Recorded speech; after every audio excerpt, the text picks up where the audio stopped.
So today I have the pleasure of welcoming back Bruno Perreau, a fellow here during the 2014-15 academic year, to celebrate his latest book, Spheres of Injustice: The Ethical Promise of Minority Presence, which appeared in France in 2023 and in English this year from MIT Press. Bruno is the Cynthia Reed Professor of French Studies at the Massachusetts Institute of Technology. He's faculty affiliate at the Minda de Gunsberg Center for European Studies at Harvard and the founding chair of MIT's Center of Excellence in French Studies. Bruno is the author of more than a dozen books on French and U.S. institutions, politics, cultures and subcultures, and the values that bind all of these positions together. Among his books are The Politics of Adoption, MIT Press 2014, and Queer Theory: The French Response, Stanford University Press 2016. He's a very good friend of our center, and it's always good to welcome him back either in person or online. Bruno, it's good to see you and welcome back. Thank you so much for your kind words, Roland, and thank you all for attending the webinar. Good morning, good afternoon, good evening for some of you. Um, as a former member of the Humanities Center, I can only encourage people who are online and who would consider applying for the center to do it. It's really an academic heaven, not only because we have time and space for our research project, but also because the incredible support we receive from all the team, all staff members, including for today's presentation. So thank you all for having me back. It's really a wonderful honor and pleasure. So today I'm gonna present my new book, uh, Queer. So let me check. Okay, this is my screen. All right. So you should be able to see the screen now. Um, so I'm going to present my book, Spheres of Injustice: The Ethical Promise of Minority Presence, which was first published in French as Sphères d'injustice pour un universalisme minoritaire. It's obviously impossible for me to cover all the topics that I tackle in the book. The book talks and discusses issues of global warming, affirmative action, minority activism, questions of social psychology, international law, and so on and so forth. So what I'm going to do today is to zoom in a few aspects of the book. I'll start by giving you a better idea of the context that led me to writing this book. That's my first 3 points. Then I'll try to explain why it matters today. The book is indeed about how the resonances between different minority experiences help us rethink moral responsibility in a global era. And I do so by rereading Michael Walzer's classical contribution to political theory, Spheres of Justice. And eventually, I'll tell you more about the main points, main arguments that I offer in the book to revisit the notion of minority from the perspective of relationality, the impact of this approach to the question of political representation, to different legal aspects, and that's how I coined the notion of intrasectionality. And eventually I will conclude with a few words on the redefinition of universalism from minority perspectives. So let's start. All right. So I started the book because of a colleague. You should always pay attention to the desires of their colleague. A good colleague of mine, Véronique Mottier, who is a professor at the University of Lausanne, asked me to write a contribution for an edited volume, Genre, droit et politique, Gender, Law and Politics. When I moved to the US, I also moved from the social sciences to the humanities, so I hadn't really worked on legal questions for a while, but I remembered an interesting case which I developed in my contribution, a case before the Court of Justice of the European Communities, which is now the European Court of Justice, the Grant versus Southwest Trains case. It was a case of a lesbian couple. One of the partner worked for a train company and the other didn't benefit from a preferential fare, as it is customary for married partner. And at the time, marriage equality didn't exist in the UK. Interestingly, the attorney developed an argument not so much based on sexual orientation as a basis for discrimination, but on gender. She argued that if the partner had been a man, she would have been able to marry and would have been able to benefit from preferential affairs. So what I try to show in the article is the dynamic between different protected classes. The core of my argument is not to say that each experience of discrimination is similar, but that they are connected to one another, and this connection, these resonances, so to speak, can prove very useful to protect everybody. Second occurrence that led me to write this article and then the book is the fact that I taught at Sciences Po in France for many years. And I had also studied together with historian John Scott, parity laws, so laws for equal representation of men and women in politics in France.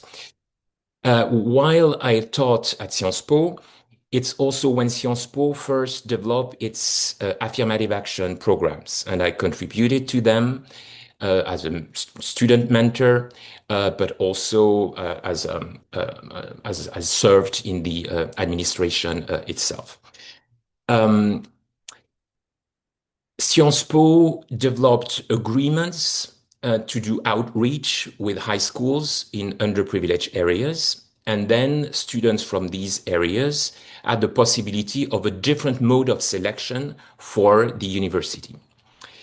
When I started to teach there, I had thus a quite different, diverse population, sort of traditional students who had been selected by the main exam with very legitimate, high culture oriented questions. Students who had been selected based on their performances in high school, often students from the countryside, children of high school teachers, middle school teachers, and students from these affirmative action programs, the Convention Éducation Prioritaire. I made a point to explain to the students that even the most privileged one would not necessarily have made it to Sciences Po through the other selection modes. I wanted the students to understand the specificities of their trajectories and the merits of their own trajectories. And there was a form of domino effect that I observed in class. Each student started to reconsider its trajectory, to be proud of their trajectory.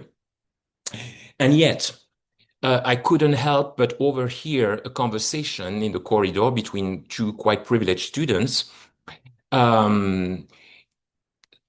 disavowing Sciences Po, saying that they didn't need the institution. They could go elsewhere, study elsewhere.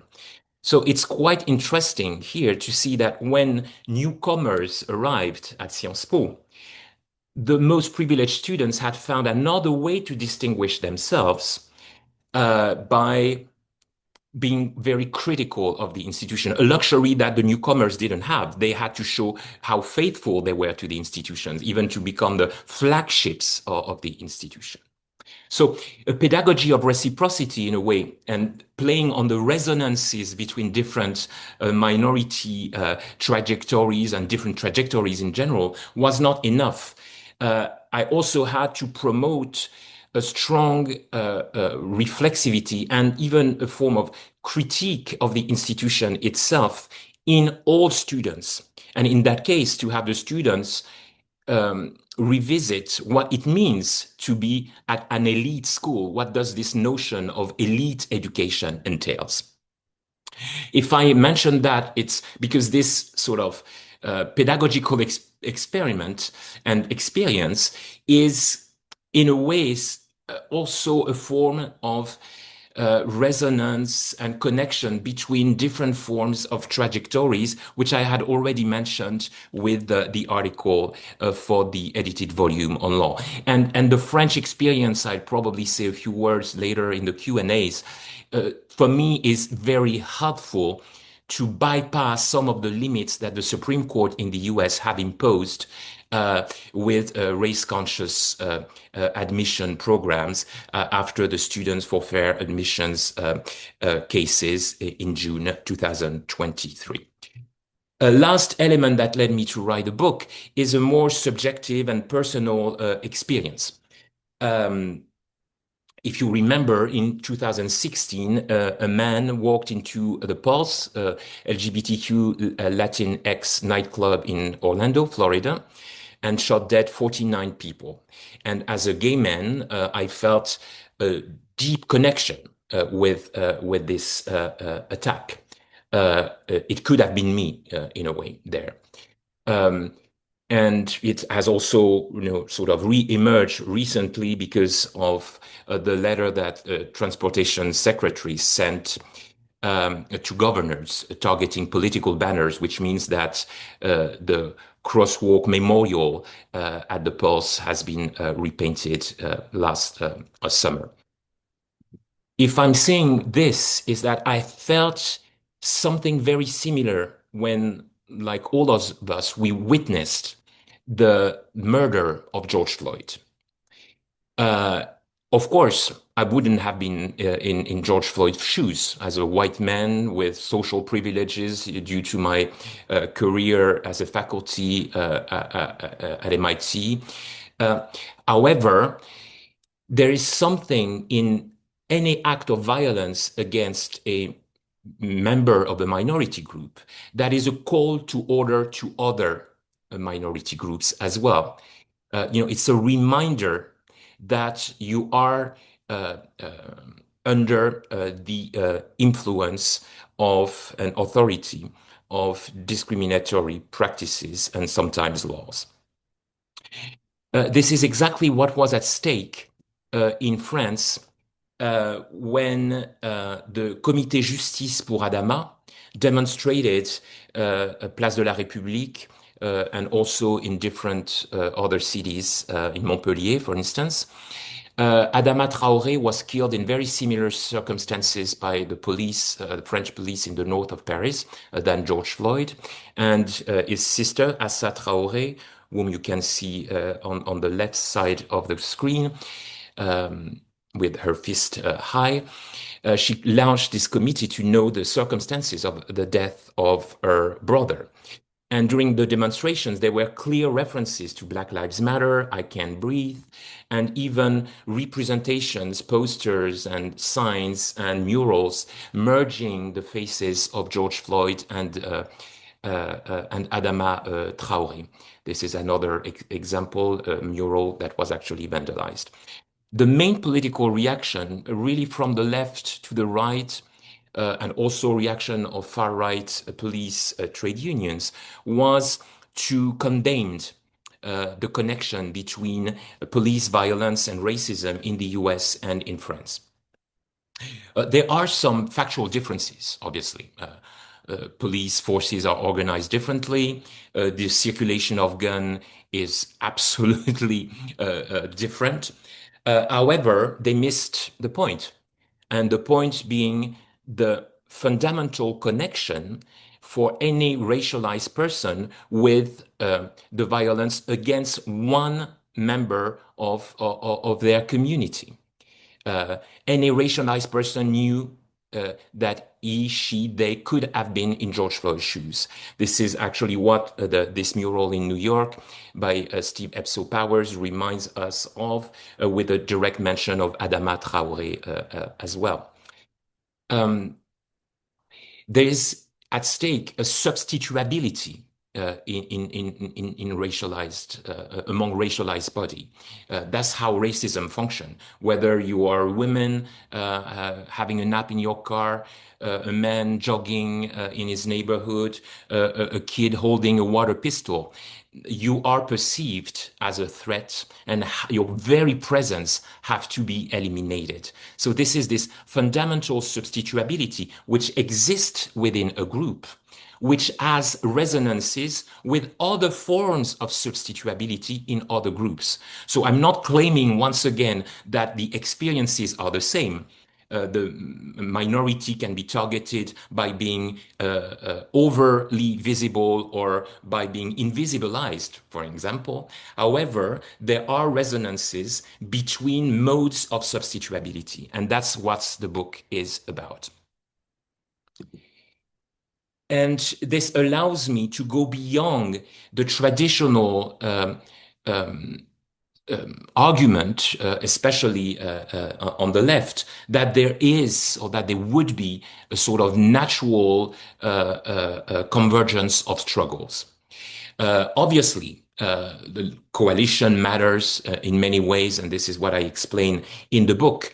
But there are differences and there are contradictions between different minority struggles, and these contradictions cannot be eliminated as they would somehow mute the minorities within the minority. This is what a political scientist, Dara Strolovich, very convincingly shows in her book, Affirmative Advocacy. Where she shows that even in terms of resources, when there is a coalition of causes, the most underprivileged have to speak for themselves. If not, their voices are erased too. Now, despite the limitations or the challenges in terms of forming coalitions, those coalitions are necessary. I just want to show how they could function, on which basis they could function more powerfully. Why are they necessary? They are necessary because conservative movements know very well that there are connections between different minority groups and more broadly minority experiences. This is what Justice Clarence Thomas explains in his opinion in the Dobbs case by connecting the need to, after revisiting abortion law, to revisit sex education law, contraception law, and even the legalization of homosexuality, even if recently the Supreme Court has decided not to grant certiorari to a case on gay marriage. However, this is a threat that is still very much present in the law. Texas, for instance, recently allowed the non-celebration of gay marriage by public officials. Why all this matters in a way? Why these resonances matters?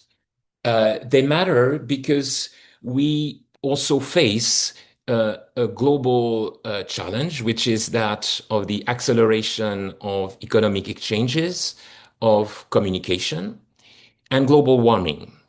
To put it in sociological terms and paraphrase Norbert Elias, there is a lengthening of interdependency chains, which means that what the goods that we buy are produced far away from where we are, and we even aware of who is at the other side of the chain, right? So there has been a transformation of our interdependency and the perception of our interdependency, but our moral responsibility has not evolved at the same pace. First, we have, as human beings, limitations in terms of time, in terms of energy, and cognitive limitations as well. And this is very much evidenced by the way some Californian CEOs think they can escape from global warming by buying islands remote from the rest of the world. To summarize this challenge, I could, quote Albert Camus when he received the Nobel Prize.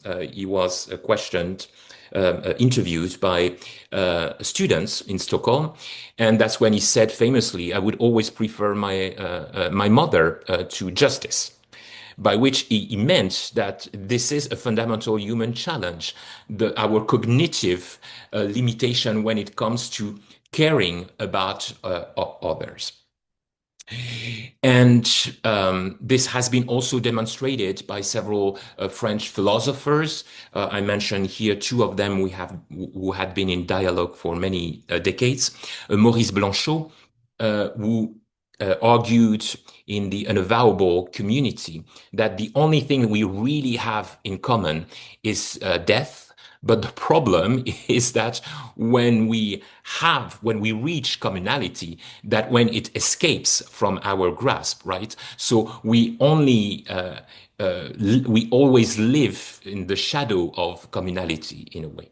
And Jean-Luc Nancy also explained in Being Singular Plural that we co-appear in the social world with others, which doesn't mean that we share immediately, just by default, so to speak, a communality with them, but that this is something that can only be built across a time to compensate for what Blanchot evoked in his work.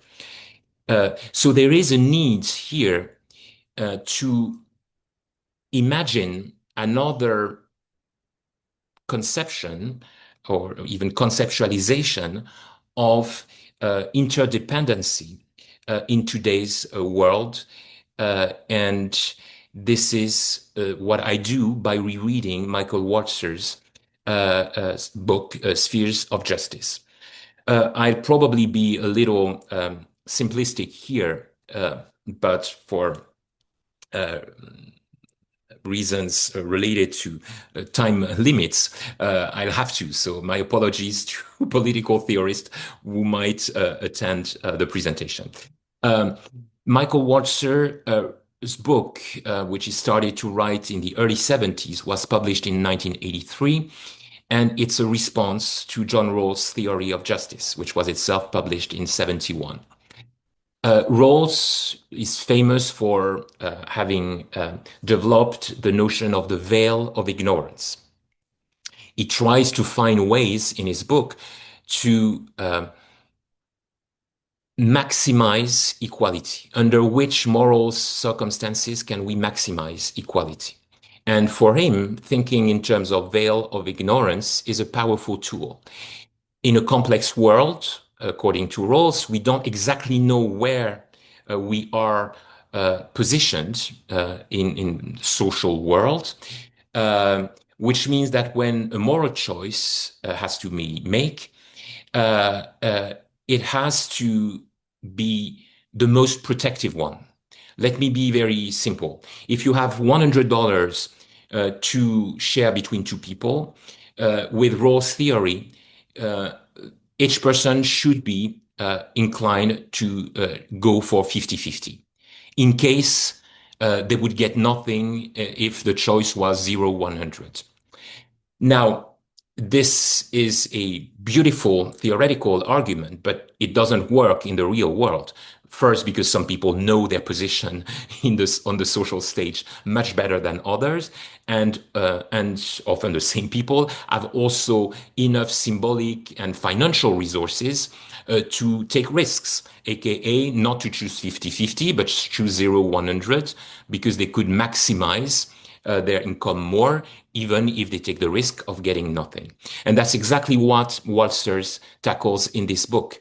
He says justice doesn't have the same meaning depending on the sphere of life, so to speak, in which we consider it. Justice is in the family sphere associated with solicitude. It might be associated with a form of empathy when it comes to friendships, or competitiveness when it comes to the professional sphere, and so on and so forth. So his idea is to sort of consider more pragmatically and at a more local scale how equality, freedom function to better protect people rather than having just a principle across the board.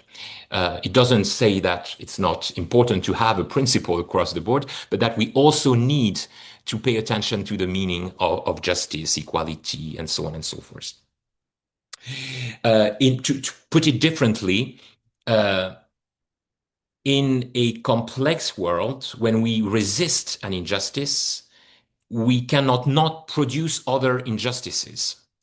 When we want to transform a norm, we do that because we have other representations in mind. We have in our background other norms that will replace the older one. They might be less discriminatory indeed, but they are still norms. So it's impossible for a waltzer to completely eliminate inequalities, but at least it's possible to fragment them to the point where they become insignificant. So the core of his theory is to try to prevent an advantage in a given sphere to provide or to give other advantages in other spheres. If you have inherited from symbolic financial resources because of your family, you shouldn't have advantages at school, which is a good justification for programs like affirmative action and so on and so forth. The limits of Waltzer's approach is that in 1983, the complexity and the speed of exchanges meant that the containment of principles of justice in different spheres was somehow possible. With today's circulations of knowledge, goods, and information, it is almost impossible. It is also a majority theory. It takes one example of the distribution of grain in a village society, very uneven distribution, but with an agreement of the majority on the way the grain is distributed. And it comes to the conclusion that there is justice because there is agreement. And it doesn't take, obviously, into account the embodiment of inequalities that might lead people to accept norms and principles that are negative for them because they don't have the choice. So I change the approach. I sort of revert the approach by thinking from the perspective of injustice, the experience of injustice within each sphere. Indeed, injustice is very deep. It has epistemic roots, right?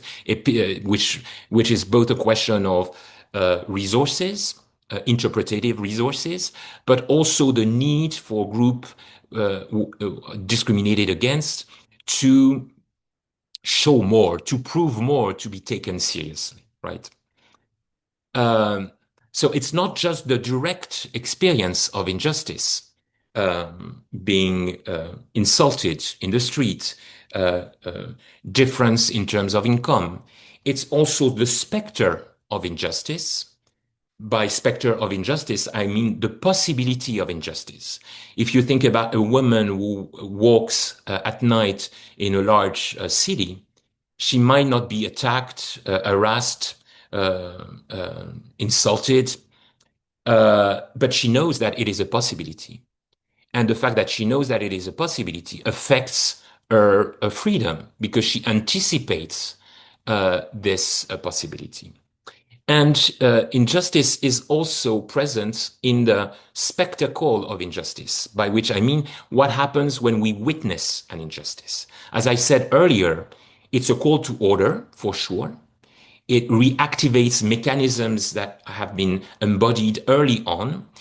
But there's also a paradoxical phenomenon to which I think it's important to pay attention, is that when you witness an injustice and you are yourself the object of violence, discrimination, insults, and so on and so forth, you cannot not think that for once you're not the target and feel a certain relief, which also contributes to explain why, and this is the illustration with the LGBT for Trump picture from a meeting in 2016, why some members of minority groups choose political platforms that go against their interests. Uh, because, and this is also what Sherry Benstock, the historian, explained about different lesbian groups in Paris on the left bank. And how some of them sort of flirted with fascists movement, uh, had to do with questions of representations of masculinity, but also the idea that if you turn violence towards another group, you might feel yourself discharged from this violence. You might no longer feel that you are the target if another group is the target. In a way, the closer you are to the enemy, the more protective, paradoxically, some people might feel. So if I mention that here, is that I want to be very clear about the fact that I'm not claiming that there is a sort of moral virtue in minority experiences as such, but there is an ethical potential, but also a risk. And I'll try to show in the next few minutes how we can practically, and especially from the legal perspective, lean towards the potentiality for a more integrated and protective society. Uh, in a way, revisiting minority challenges is important precisely because of the polysemy and the complexity of the notion. During the history, minor in Latin mostly meant the smallest of two things. Then minoritas in medieval times referred to the youngest. Minority really appeared as a political concept in the 18th century, especially around debates vis-à-vis constitutionalism and the Philadelphia Convention especially. And the contemporary of meaning of minorities is quite recent. It's the beginning of the 20th century with the development of international law, especially the Treaty of Versailles, when minorities, in the plural, was used to define groups within a nation state that was not recognized as a nation. And later, cultural minorities started to emerge in public debate and in law in the 60s and 70s. So it is a very polysemic term, and this flexibility makes it a very useful critical tool. This and French is useful for that more than English. It's difficult to say minoritarian in English, but the adjective minoritaire in French is a very powerful one. This is what Colette Guillaumin explains. It's powerful because it shows the relationality of minority experiences. She explains. I'm going to quote her, in certain social relationships, individuals belonging to minority groups have majority status, even if it's not fully exercised because it is limited by minority membership. With respect to Black Americans, all whites, be they women, workers, foreigners, Jews, etc., are in a majority relationship. For non-citizen foreigners, all nationals, whoever they may be, stand in a majority relationship to them. We are therefore unable to define minorities or the majority in a symmetrical balance based on a set of stable and constant characteristics. End of quote. What she points at in this article is the fact that being in the minority has to do with a certain relationship with a majority group. But this relationship is obviously changing depending on the circumstances. It's a complex one because you can be with the same person at once in the minority and in the majority, depending on what's at stake. And it depends on the level as well. You can be sort of at the micro level in the minority group, but not at the macro level, and vice versa. So this mobility makes the notion of minority super powerful today to resist conservative politics. All right. And There's one dimension that I haven't talked about yet, but you've probably already heard that in my presentation, at least read that between the lines, which is that I, of course, do not approach minority just from the perspective of numbers. Uh, uh, Minority has to do with an unfavorable power dynamic, right? But it doesn't mean that number has no impact. So to put it simply, if you are black in South Africa, you are in the minority, even if you are the largest population, right? Same thing for women in some countries. But it's not the same thing to be in the minority when you represent 50% of the population or the 0.5% of the population, because it's not the same mechanisms. So it's not enough to answer minority presence just by thinking that representation will solve the problem. I want to mention also what political scientists, especially this experience by two Stanford political scientists, America in One Room, James Fishkin and Larry Diamond, um, have achieved. America in One Room, it's an experience where they brought Republicans and Democrats in the same space with a very specific protocol. And after a certain number of days of discussion, they come to the conclusion that there are many convergences and agreements between them. The problem of this sort of attempt to reach consensus is that it's indifferent to content.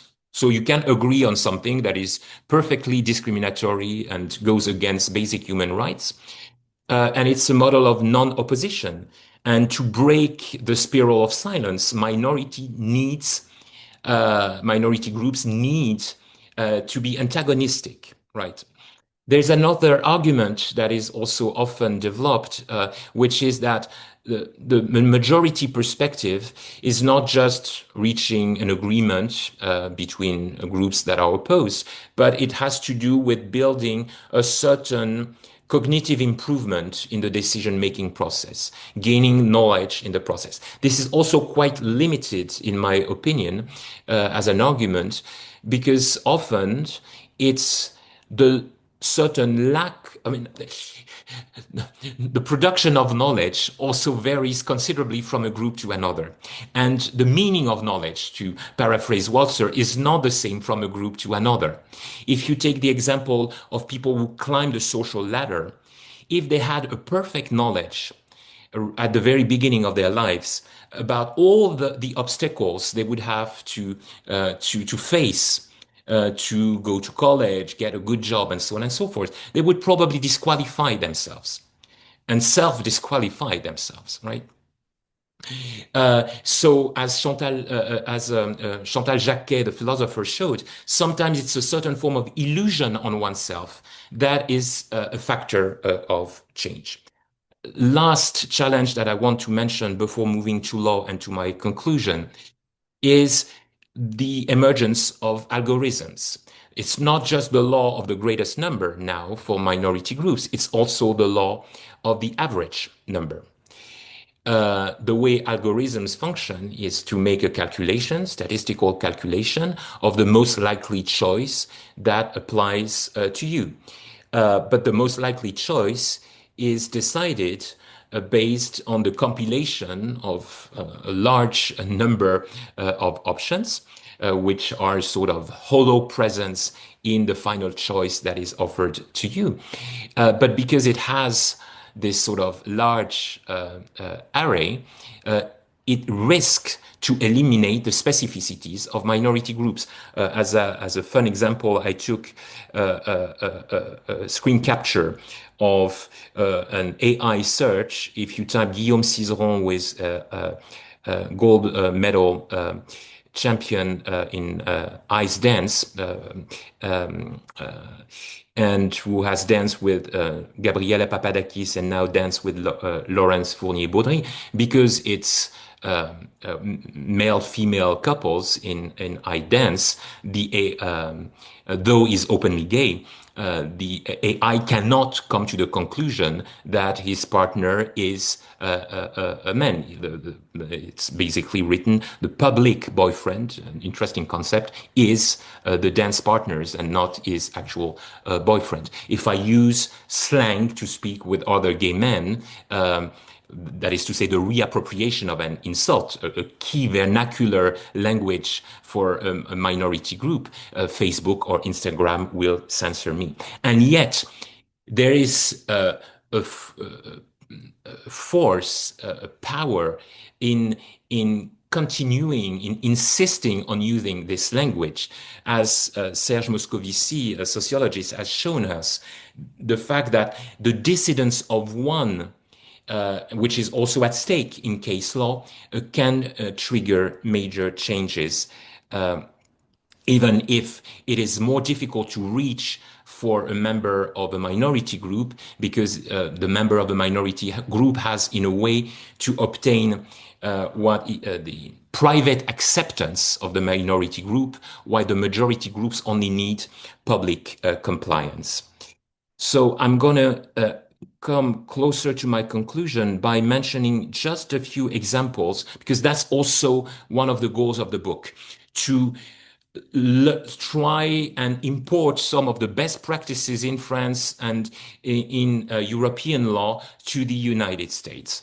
You're probably all aware of Kimberly Crenshaw's intersectional theory.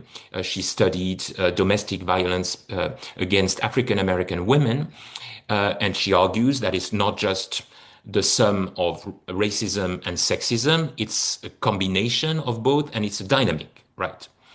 The problem is that, in practically speaking, the way judges establish a difference in treatment is by comparing cases, right? And to compare cases, you have to have comparable cases. So if you take too many instances at the same time, aka ageism, ableism, sexism, and so on and so forth, it's like comparing apples and pears, and the judge cannot establish the difference in treatment. This is why the European Court of Justice in 2016, in the Paris case, said, I'm going to take only one criteria, but studied it by acknowledging or by learning from the jurisprudence in other cases. The European Court of Human Rights did the same thing in the Carvalho Pinta da Silva Muta case, when using gender to protect age. It was a case of genital mutilation after a surgery that a woman was not informed about because of stereotype associated with age. Often, using one criteria to protect another has been the consequences of a lack of protection. That's how race was used to protect gender in US law in the 60s. That's how recently gender protected sexual orientation with the Bostock-Clayton case in 2020. But even when protection exists, they can reinforce themselves. I have a list of interesting cases, which I will not reveal today because I don't have the time, but that's a good way to tell you, go and read the book. I'm just going to mention two of them. The first one is a case where a father was taking care of his son who had a disability, was protected himself as disabled. And the last case on the list is a case of a group of senior women over the age of 80 in Switzerland, and they sued Switzerland for climate inaction. And they argued that because of their age, they were more exposed to heat waves. Hence, it was a form of discrimination, and the court followed them. And there is now an opposable right on the European continent to live in a healthy environment.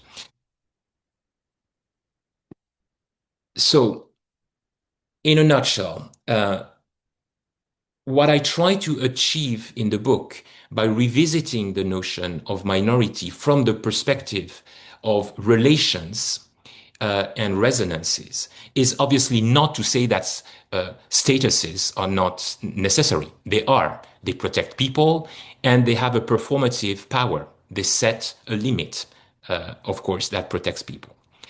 However, it is not enough to resist conservative politics. As we know, conservative groups claim to be minority groups themselves in the name of their freedom of expression uh, to better attack minority rights. So what they play on is the relativity of the concept of minority. What I try to show is the relationality as a form of resistance to this argument. This is what artist Zoe Leonard sort of powerfully demonstrated in her manifesto, famous manifesto. I want a dyke for president. I want a person with AIDS for president. I want a president with no air conditioning, a president who had stood online at the clinic, at the DMV, and so on and so forth. She's not claiming that there's a moral superiority in minority experiences, but that minorities are being spoken even before being able to speak, which means that they necessarily occupy multiple positions and that the way they navigate between these positions is a useful, a powerful vehicle for other experiences. There's a form of transitionality that I very much argue for.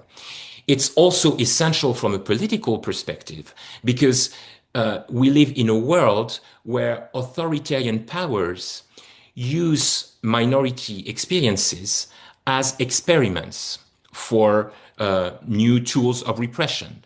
We've seen that with human rights demonstrations. We see that with police violence against black and brown people, a form of a test to of repressive tools that they use then and apply to the overall population.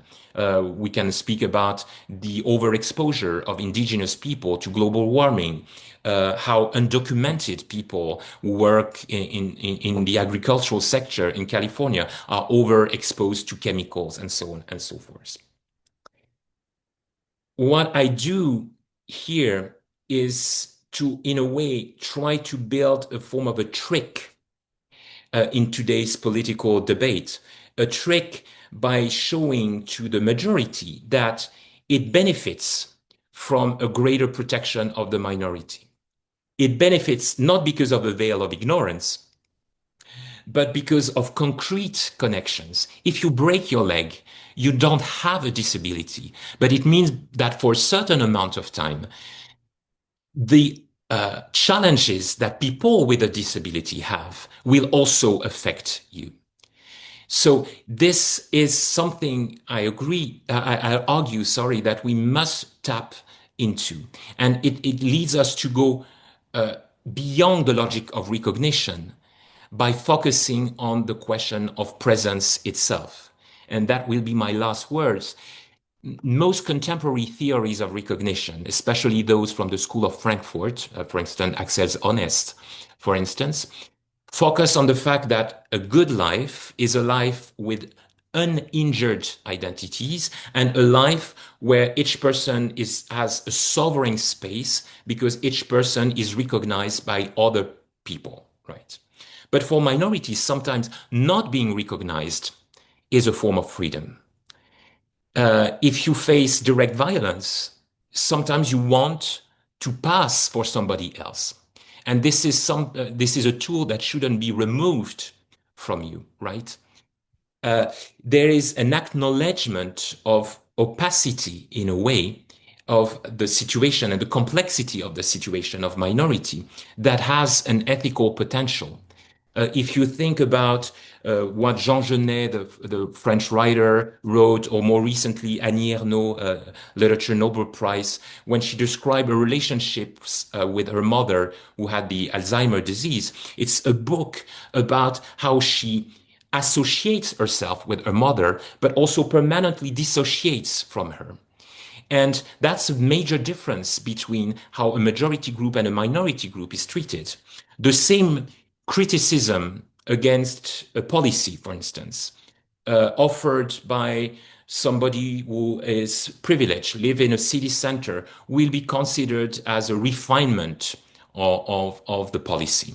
The same criticism by somebody who lives in the suburbs, in the French sense, so more underprivileged area with a family story of migration, the same criticism will be regarded as a form of disloyalty, right? So what I argue is that there is both association and dissociation in the way we connect with other. And this leads to the fact that we have to acknowledge a certain form of opacity towards ourselves, uh, which has an ethical potential. Judith Butler spoke about a certain form of patience towards others and towards oneself because of this opacity. So, universalism, which is a key concept in France, shouldn't be, thrown away with the bathwater. It is powerful for a person who is a member of a minority group to think about a life beyond oneself, right? But it's a form of universalism that is not based on communality that necessarily varies culturally, but rather a hollow form of universalism. Because we are constituted both by what we are and what we are not. This is this incompleteness which is at the heart of the book. In a way, I argue that minority ethics stems from the possibility of transforming incompleteness into empowerment and collective action. Thank you very much. Thank you, Bruno. This is quite a rich take on the book, and I think that we have about 50 people in the audience right now, and I think that probably many of them have as many questions as I do. So let me first remind the audience that Bruno will take questions for the roughly half hour or so that we have left. If you use the Q&A feature on Zoom, we will receive those questions and I will transmit them to him as best I can. I have so many questions for you, but let me start with this one. I would love to hear you say more about the term resonance because and why you use that term in the way that you do. It seems to me that one of the central pieces of your argument is the notion that, as you said early on, uh, discrimination or even violence against one minority group is, I think the way you put it is a call to other groups. Uh, but as you know very well, there are all kinds of conditions in which that call is not heard. Yes. And I assume that you're using the term resonance to build into the concept the idea that a resonance is not the same thing as a clarion or a trumpet or something. A Yes. resonance can be unheard and can be interpreted in different ways. And so I'd love to hear you talk a little bit more about what you have in mind when you put that term so centrally in the argument. Thank you very much for that question. Uh, the use of the term resonance, or I could have used probably also another term, which is that of echo, uh, is connected to what I describe in the fifth chapter of the book, uh, which is how bodily experience are connected. So that's when I really focus on the spectacle of violence and how we all embody violence in different ways. So you're right, a resonance can be ignored, it can be minimized, it can have little impact, and yet it's there. And that's what I want to insist on.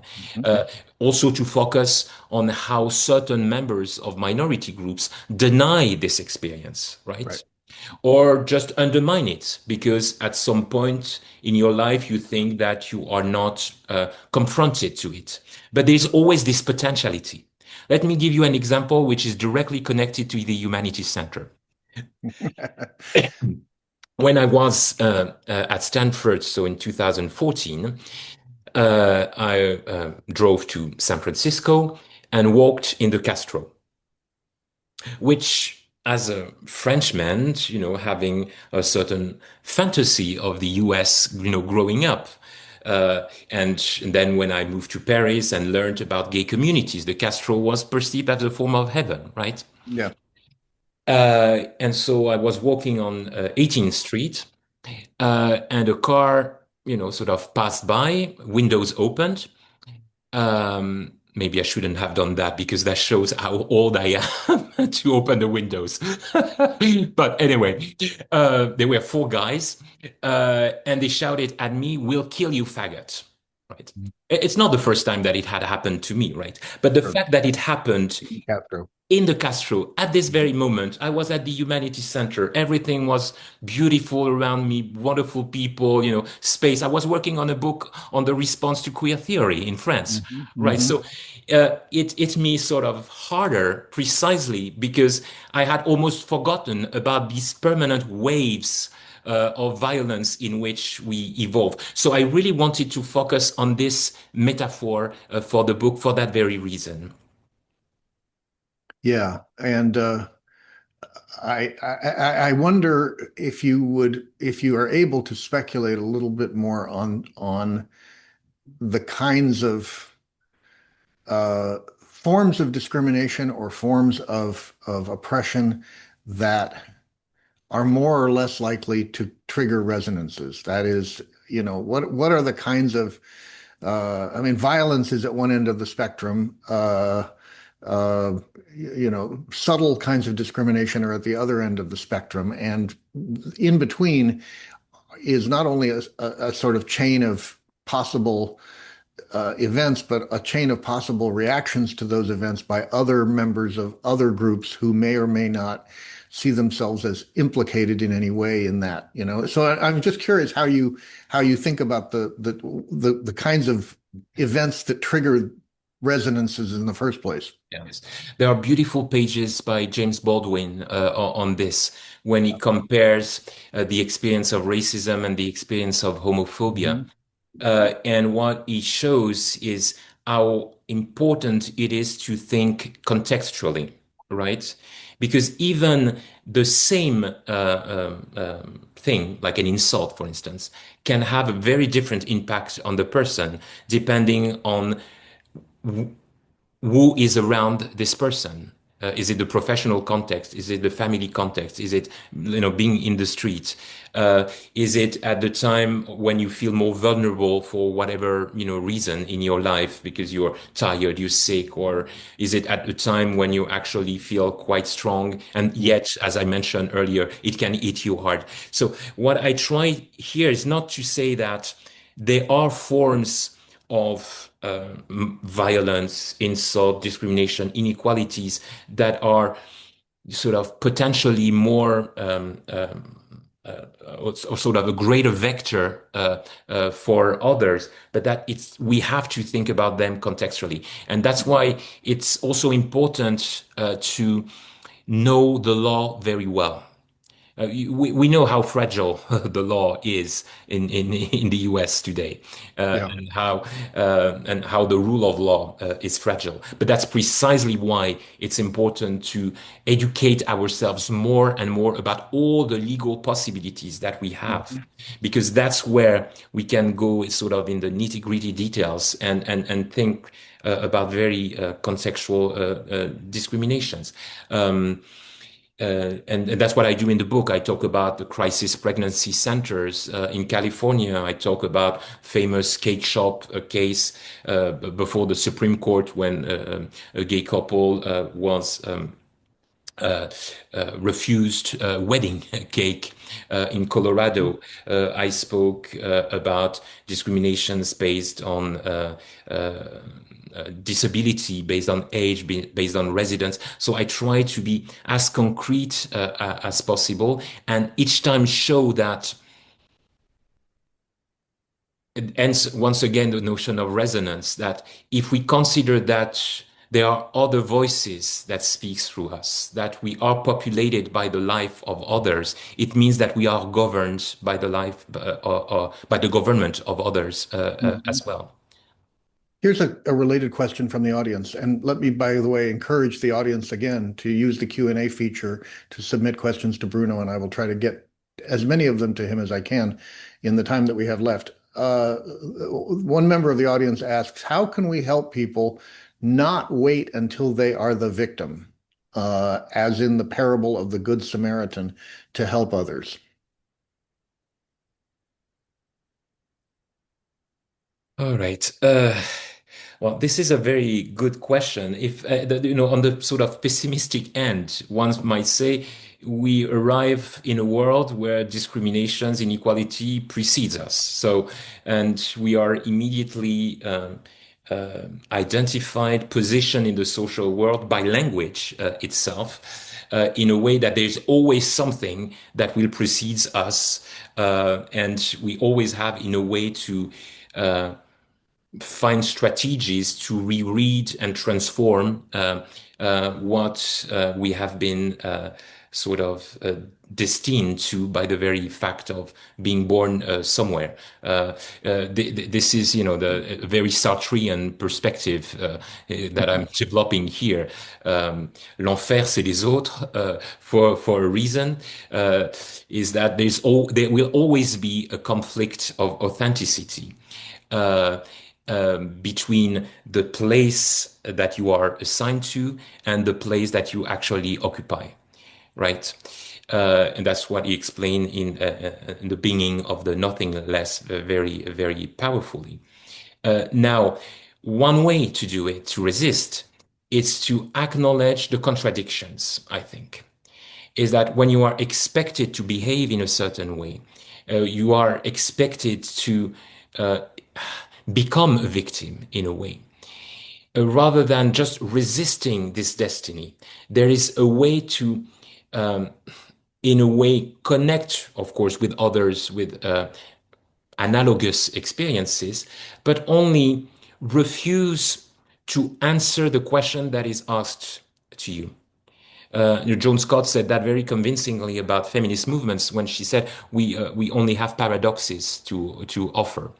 And one of the way we are limited in our freedom, it's because the social world asks us to answer questions about ourselves that are unanswerable. And And that's often not the questions we want to answer at that moment about ourselves. exactly, and that's Yeah, particularly the yeah, case for minorities. So yeah. it has to do with a sort of once again case by case strategy to sort of um, give us time and room to do something else and play on that, if I may.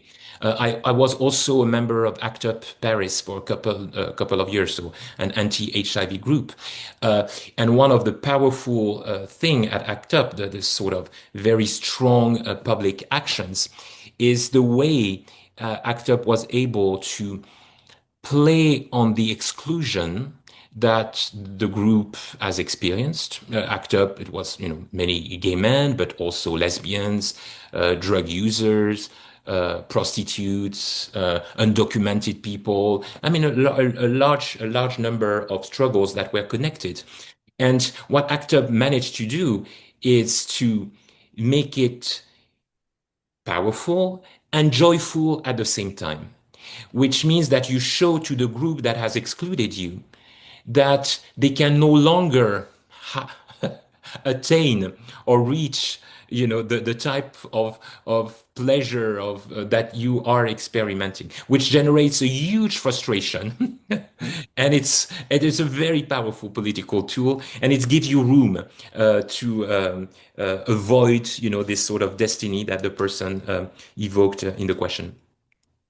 Great, thank you. I have a couple of questions here that I think refer to the fundamentally comparative nature of this book and the fact that you are regularly toggling between France and the United States.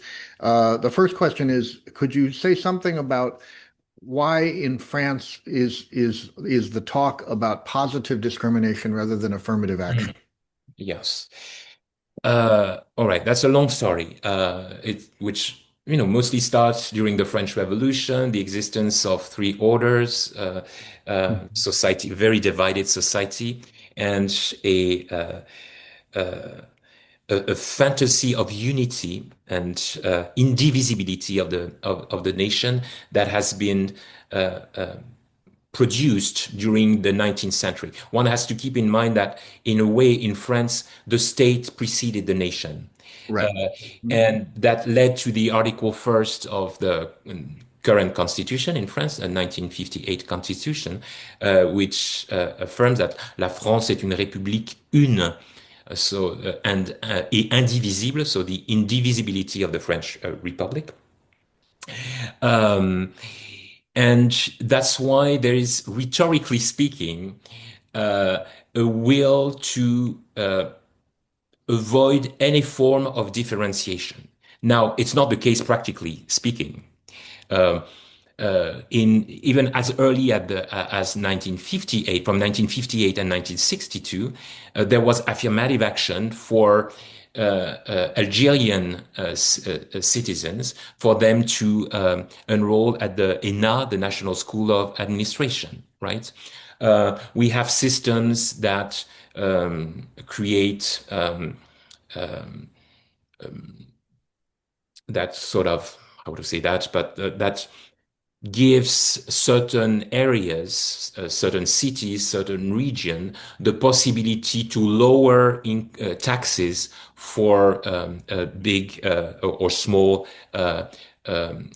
corporations. So that they can become attractive enough and create dynamism in an privileged area. The Constitution also allows some regions to develop experimental policies. So they will basically have policies that are different than others in other regions. But as long as it's uniformized after the fact. What is interested for me is that the French experience is all about trying to bypass the rhetorical obstacle. And that's exactly what's at stake in the US right now, because the decision of the Supreme Court, so the student for fair admission cases, it's when Harvard and North Carolina students argued that the race-conscious policies, because they didn't include Asian American students, were discriminatory, right? And the conservative majority in the Supreme Court decided that indeed it was discriminatory and race-conscious policies were no longer possible. It's a bit more complicated. There were refinements, but that's the overall idea. By the way, immediate impact on the presence of black and brown students at MIT. The following year, it went from, if I remember well, 12 or 13% to 5%. Right? But the consequence of the decision should have been to also question the presence of legacy students, which is, Mhm. according to certain studies, close to 40% of Right. Harvard's student body. As Uh, well as certain other universities that we could name. exactly, 70% of them are white. Uh, but because it's a majority group, it is not perceived as something specific, right? Because it's the group by default. And now the administration has also produced a certain number of decrees to target what they call proxy race-conscious policies. That is to say, how to compensate for the lack of race-conscious policies if you cannot even do outreach and develop systems that help students identify this or that college as a possibility for them, not disqualify themselves, right? And that's where France is very useful. That's where Sciences Po's experience is very useful, because it was, in a way, the situation in France for many years, with one major difference, and that will be my last word. Sorry for being a bit long, but I insist always on translated affirmative action as action affirmative. Because if you say discrimination positive, positive discrimination, you undo performatively what you want to do with your public policies. And the power of affirmative action is to say that it's affirmative because it's a model for others, Yeah. for other students to see that some of them benefit from a system that they had not even thought about. Thank you, Bruno. We have another question, then. This is a big but a very important question. You mentioned how conservatives like Clarence Thomas in practice rely on the existence of intrasectionality to advance a conservative agenda beyond the immediate consequences of one legal finding. Two questions. One, what issues do you think are most urgent that can benefit from an intrasectional approach by progressives in US politics? And two, how can progressives similarly use intrasectionality to advance a progressive agenda without opening themselves to conservative attacks that exploit intrasectionality? I worry, writes the questioner, that being more forward with intersectionality could empower conservatives to use it in even more harmful ways, to use, sort of analogous to what has happened with cancel culture. That's the end of the question. Thank you so much. This is a very big question and very important one. So thank you for the person who asked it. I actually realized that I haven't really explained what I mean by intrasectionality. So that's the moment. Thank you very much. Um, um, what is at stake with intersectionality? So being at the intersection of different protected classes and different experiences of discrimination more broadly.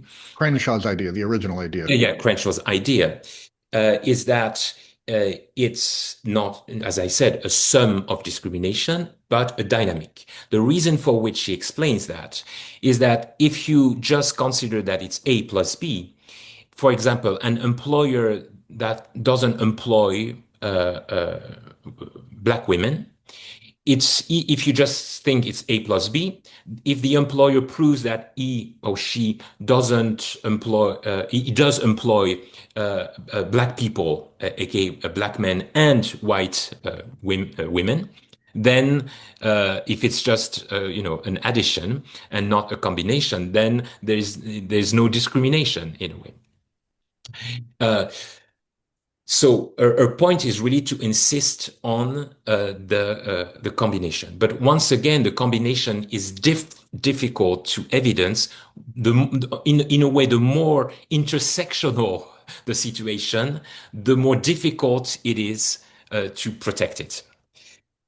This is why I coined the notion of intrasectionality. By intra, I also refer to the work of Karen Barrett.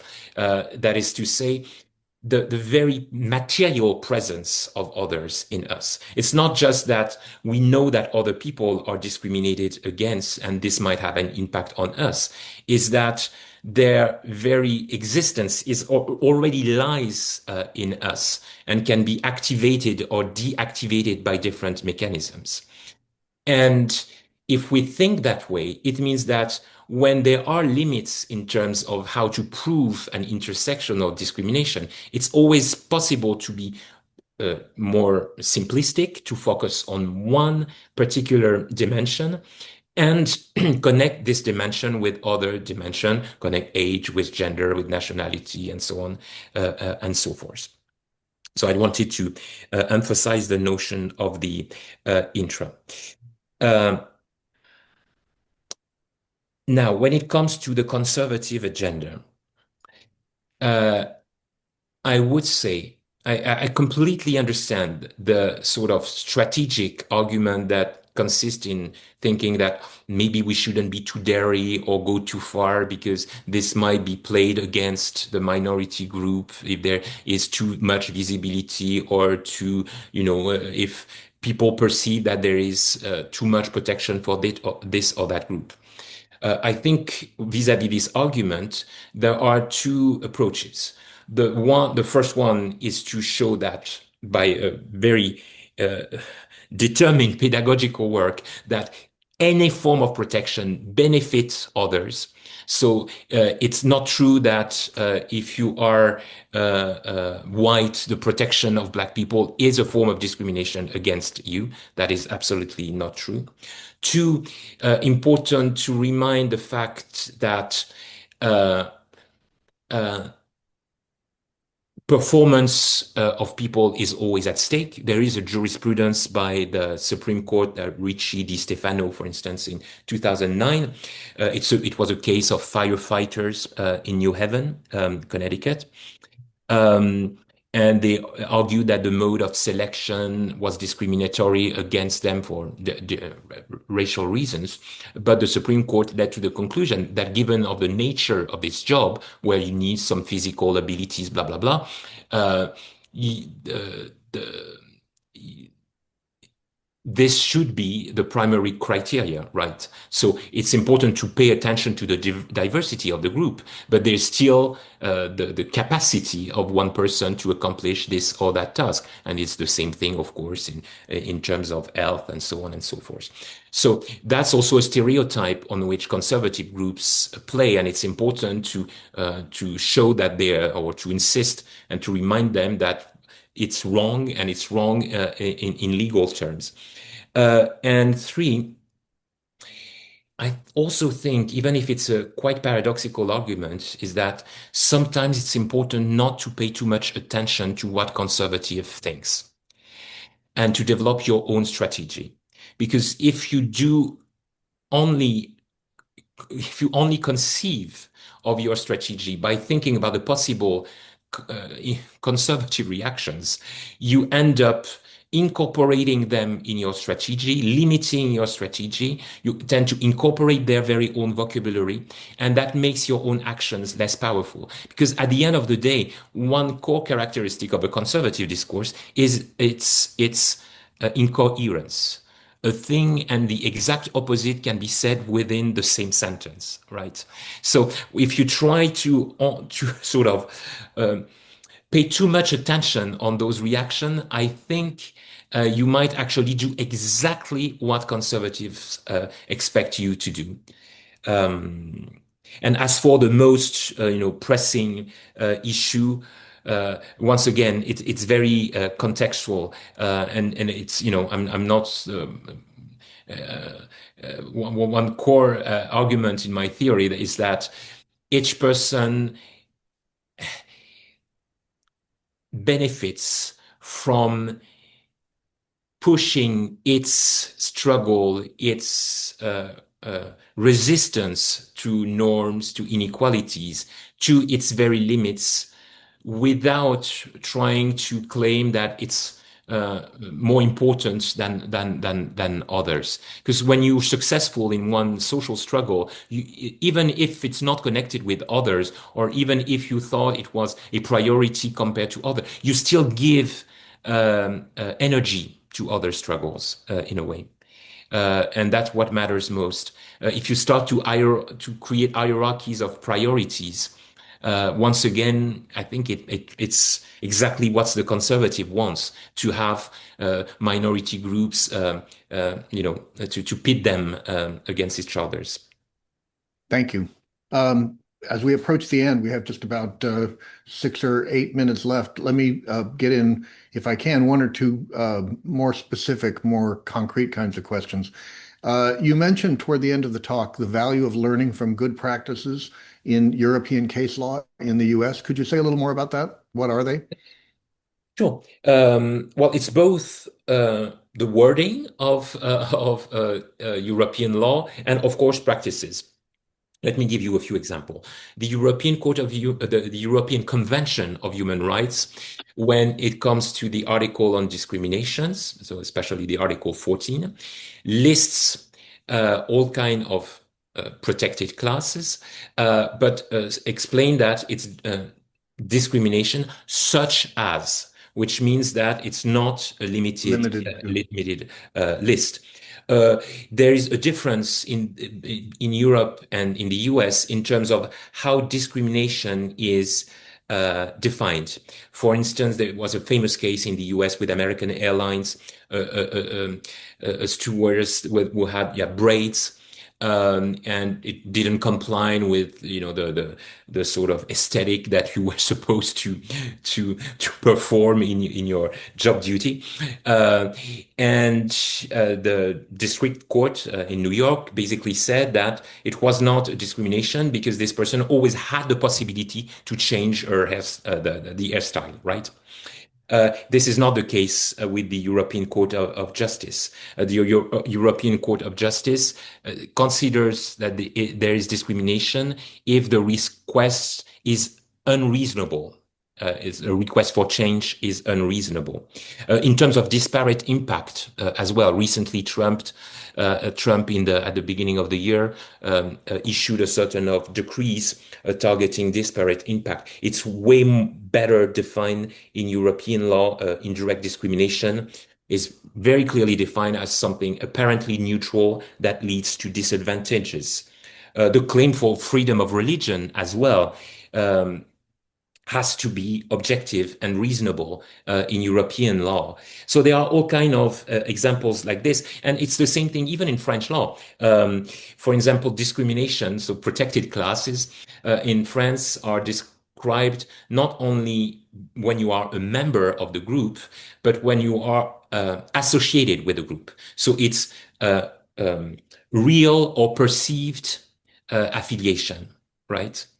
We have also all kind of laws in France that protect people against hate speech, which are also essential. It's been the case since 1972. So it's a sort of constellation of practices which I mentioned in the book, and I can only, recommend to read it to know more. Let me slip in one question, and maybe you can give us a brief answer to this Yes. one. I can't, this is a more self-interested question from the standpoint of the Stanford Humanities Center. You were a fellow with us a little over 10 years ago. You've written a number of books since then. In some ways, your work is all of a piece. One can see how one book generates the next one. Could you say a little bit about how the environment, for the benefit of people listening who may have never been to our center, how the intellectual environment of the Stanford Humanities Center affected your work? Well, first thing, it's obviously the inter/transdisciplinarity, which is, it's not just a statement, it's real. Um, it's the fact that it's also an intergenerational center. It's Mhm. not just fellows that are faculty fellows and more, sort of mid-career or advanced career fellows. Um, what I really appreciated is also how we bonded. I mean, it was really a community of friends, really. Even years later, we're still in touch with one another. I saw one of the fellows a month ago. We still collaborate together. We went on a long, beautiful vacation in Italy together. So it had to do with forming a community, not a network, a community of Yeah. people. And that's absolutely unique. And once again, it's only possible because of how the center is organized, how wonderful members of the staff are, because we have room to explore. It's impossible to just. It's really, I said academic heaven at the beginning of the talk, but I really mean it. It's a transformative experience, and for me concretely, it was my first book directly targeting an American audience. Uh-huh. The I see. previous books were, first written in French, then Yeah. translated into English. And so I needed room to explore and deep conversation. And I had that at the center, let alone That's the food, the location, and the director, obviously. that's great. Thank you. For the members of the audience, for everyone who registered for today's event was automatically entered into a drawing to receive one of three copies of Bruno's new book, Spheres of Injustice. And so let me tell you who will receive those copies. It is one alumna and two members of the community. Clea Koff, Denia Garcia, and Mike Liveright. We will be in touch with the three of you to get you those copies of the books. And finally, for everyone else, thank you again for joining us virtually today.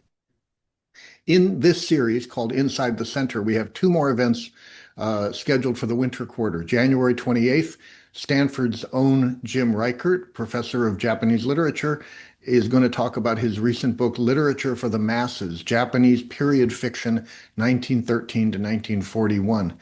And on March 11th, a talk that is about a book that has something important in common with what Bruno has been talking about. There's a moment early in the talk in which he talked about the interdependence of supply chains and the fact that the objects around us were made very far away from where we are now.